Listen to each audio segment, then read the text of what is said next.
سلام هموطنان شهر محمد. یک قصه به خاطرم اومده که غیر ناگفته نمیمونه. بسیار در روز خنکی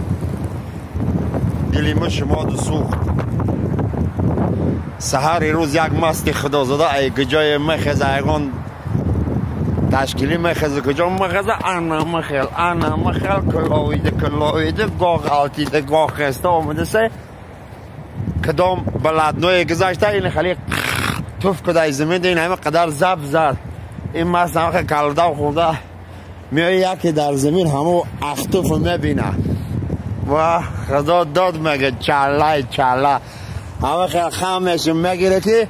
اختوف همه خیلی غاز متیم مگه نه آنوشگاه سپوچکای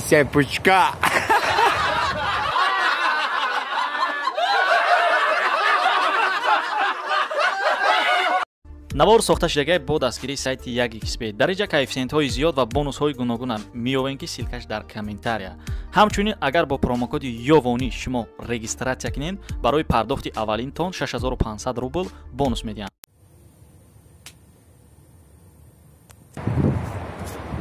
یا سمین قصه بارتون پیشکش میکنیم در این سپیدم. زنک سحر میخیزه کاستمی مرده که همه خیلی تازه میکنه ای کیسهش یا پریزرواتیو میوه پریزرواتیو دیگه همه جنگ و وایلور میباده پیرخری خدا زده من زندگی مانو خیلی شده 3 سال 4 سال شده تمر ازمینیت میکنی زنک بفهمون چی که پای نمیدونی چی که پای خلاصه داد و وایلا دود زنک بفهمون چی که پای نمیدونی خدا زده نمیدونی اما ای کیسه پریزرواتیو یافت تمر ازمینیت میکنی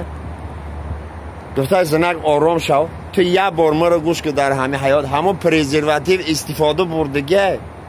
زنک خیلی نه مردک جان آبا تقدر چی دست نیمه دعوا میکنی